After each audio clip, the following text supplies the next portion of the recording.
Freak Physics Electromagnetism Lesson 2. Infrared, Visible and Ultraviolet Waves. This lesson begins with an examination of infrared light.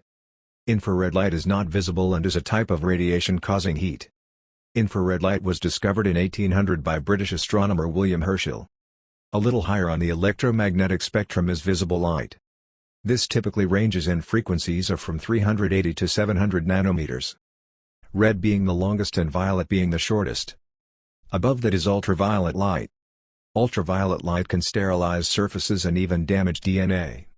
In the next 3 segments, we will review the properties of these 3 types of electromagnetic waves.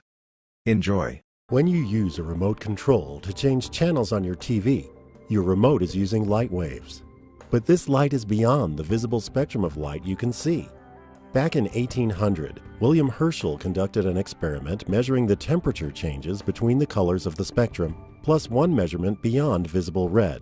When that thermometer registered a temperature warmer than all the other colors, Herschel had discovered another region of the electromagnetic spectrum: infrared light. This region consists of short wavelengths around 760 nanometers to longer wavelengths about 1 million nanometers, or about 1,000 micrometers in length. We can sense some of this infrared energy as heat. Some objects are so hot they also emit visible light, such as a fire. Other objects, such as humans, are not as hot and only emit infrared waves. We cannot see these infrared waves with our eyes alone.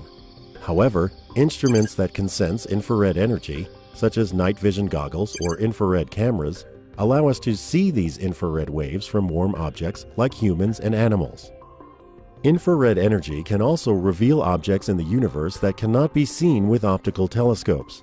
Infrared waves have longer wavelengths than visible light and can pass through dense regions of gas and dust with lower scattering and absorption. When you look up at the constellation Orion, you see only the visible light. But NASA's Spitzer telescope was able to detect nearly 2,300 planet-forming disks in the Orion Nebula by sensing the infrared glow of their warm dust. Each disk has the potential to form planets and its own solar system. Incoming ultraviolet, visible, and a limited portion of infrared energy, together sometimes called shortwave radiation, from the Sun drives our Earth system. Some of this radiation is reflected off of clouds, and some is absorbed in the atmosphere. Larger aerosol particles in the atmosphere interact with and absorb some of the radiation, causing the atmosphere to warm. The heat generated by this absorption is emitted as long-wave infrared radiation, some of which radiates out to space. The solar radiation that does pass through Earth's atmosphere is either reflected off snow, ice, or other surfaces, or is absorbed by the Earth's surface. This absorption of radiation warms the Earth's surface, and this heat is emitted as long-wave radiation into the atmosphere, which allows only a small amount to radiate out to space. Greenhouse gases in the atmosphere, such as water vapor and carbon dioxide, absorb most of this emitted long-wave infrared radiation, and this absorption heats the lower atmosphere. In turn, the warmed atmosphere emits long-wave radiation, some of which radiates towards the Earth's surface, keeping our planet warm and generally comfortable. The energy entering, energy reflected, energy absorbed, and energy emitted by the Earth system constitutes the components of the Earth radiation budget. A budget that's out of balance can cause the temperature of the atmosphere to increase and eventually affect our climate. For scientists to understand climate, they must also determine what drives the changes within the Earth's radiation budget. The Ceres instrument aboard NASA's Aqua and Terra satellites can measure the reflected shortwave and emitted long-wave radiation into space accurately enough for scientists to determine the Earth's total radiation budget. Other NASA instruments monitor the changes in other aspects of the Earth's climate system, such as clouds, aerosol particles, or surface reflectivity, and scientists are examining their many interactions with the energy budget. A portion of solar radiation from the Sun that is just beyond the visible spectrum is referred to as near-infrared. Scientists can study how this radiation reflects off the Earth's surface to understand changes in land cover, such as growth of cities or changes in vegetation. Our eyes perceive a leaf as green because wavelengths in the green region of the visible light spectrum are reflected, while other visible wavelengths are absorbed.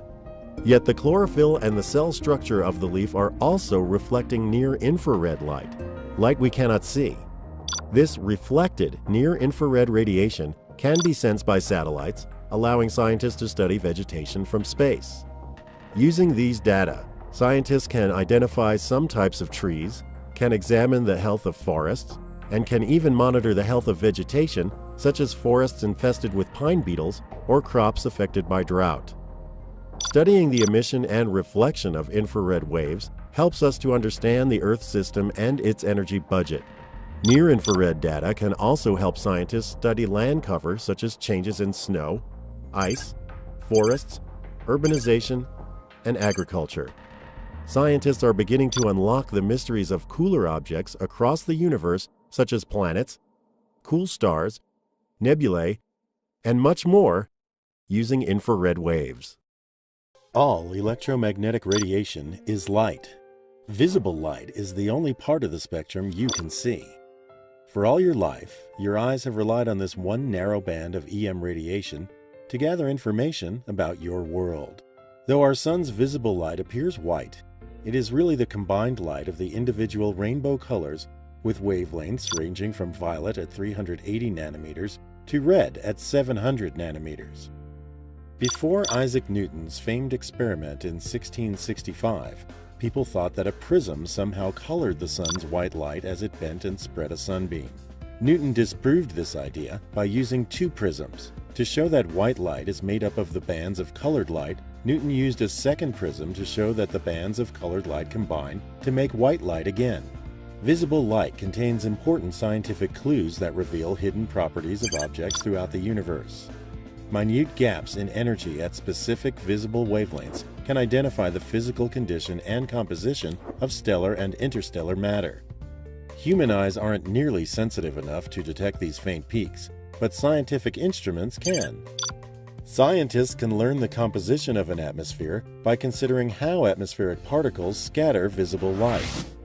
Earth's atmosphere, for example, generally looks blue because it contains particles of nitrogen and oxygen, which are just the right size to scatter energy with the wavelength of blue light.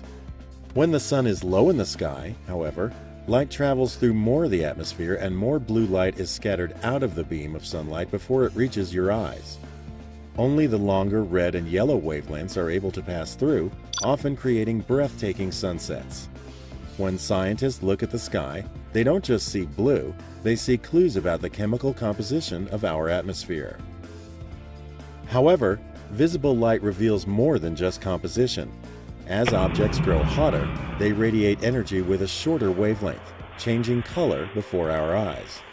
Watch a flame shift from yellow to blue as it is adjusted to burn hotter. In the same way, the color of stellar objects tells scientists much about their temperature. Our sun produces more yellow light than any other color because of its surface temperature. If the sun's surface were cooler, say 3,000 degrees Celsius, it would look reddish, like the stars Antares and Betelgeuse. If the sun were hotter, say 12,000 degrees Celsius, it would look blue, like the star Rigel. Like all parts of the electromagnetic spectrum, visible light data can also help scientists study changes on Earth, such as assessing damage from a volcanic eruption. This NASA EO1 image combines both visible and infrared data to distinguish between snow and volcanic ash and to see vegetation more clearly. Since 1972, images from NASA's Landsat satellite have combined visible and infrared data to allow scientists to study changes in cities, neighborhoods, forests, and farms over time. Visible light images taken by NASA's Mars landers have shown us what it would look like to stand on another planet. They have expanded our minds, our imagination, and our understanding. NASA instruments can do more than passively sense radiation. They can also actively send out electromagnetic waves to map topography. The Mars Orbiting Laser Altimeter sends a laser pulse to the surface of the planet, and sensors measure the amount of time it takes for this laser signal to return. The elapsed time allows the calculation of the distance from the satellite to the surface. As the spacecraft flies above hills, valleys, craters, and other surface features, The return time varies and provides a topographic map of the planet's surface. Back in Earth orbit, NASA's ICESat mission uses the same technique to collect data about the elevation of the polar ice sheets to help monitor changes in the amount of water stored as ice on our planet. Laser altimeters can also make unique measurements of the heights of clouds, the top of the vegetation canopy of forests, and can see the distribution of aerosols from sources such as dust storms and forest fires. Finally, visible light helps us to explore the far reaches of the universe that humans could not hope to reach physically. Using visible light, the Hubble Space Telescope has created countless images that spark our imagination, inflame our curiosity, and increase our understanding of the universe. Swirling spiral arms of galaxy M33 can be seen in visible light, but the true extent of these spiral arms are revealed in ultraviolet light. Just as a dog can hear a whistle just outside the range of human hearing, bugs can see light just outside the range our eyes can see. A bug zapper emits this ultraviolet light to attract insects. Johann Ritter conducted an experiment in 1801 to find out what, if any, electromagnetic waves are beyond violet. Ritter knew that photographic paper would turn black more rapidly in blue light than in red light. So he tried exposing the paper beyond the violet end of the visible spectrum. Sure enough, the paper turned black, proving the existence of light beyond violet, ultraviolet rays. These ultraviolet rays, or UV radiation, vary in wavelength from 400 nanometers to 10 nanometers and can be subdivided into three regions: UVA, UVB, and UVC. Visible light from the sun passes through the atmosphere and reaches the Earth's surface. UVA, long-wave ultraviolet, is the closest to visible light. Most UVA also reaches the surface, but shorter wavelengths, called UVB, are the harmful rays that cause sunburn. Fortunately, about 95% of these harmful UVB rays are absorbed by ozone in the Earth's atmosphere. UVC rays are the shortest and most harmful and are almost completely absorbed by our atmosphere. The ozone monitoring instrument aboard NASA's Aura satellite detects ultraviolet radiation to help scientists study and monitor the chemistry of our atmosphere, including UV-absorbing ozone. While atmospheric protection from harmful UV radiation is good for humans, it complicates the study of naturally produced UV rays in the universe by scientists here on the Earth's surface. Young hot stars shine most of their light beyond the visible light spectrum at ultraviolet wavelengths. Scientists need telescopes in orbit above the Earth's UV-absorbing atmosphere to find and study these UV-bright regions of star formations in distant galaxies.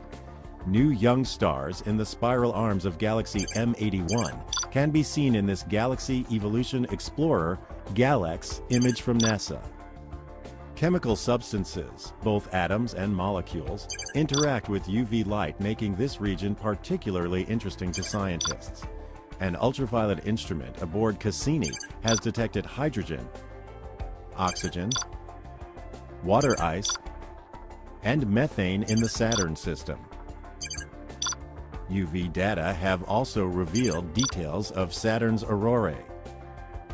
Scientists also use UV waves shining from distant stars to view permanently shadowed regions of lunar craters. The Lyman Alpha Mapping Project, or LAMP, instrument aboard NASA's Lunar Reconnaissance Orbiter can use this faint starshine to look for possible water ice on the Moon.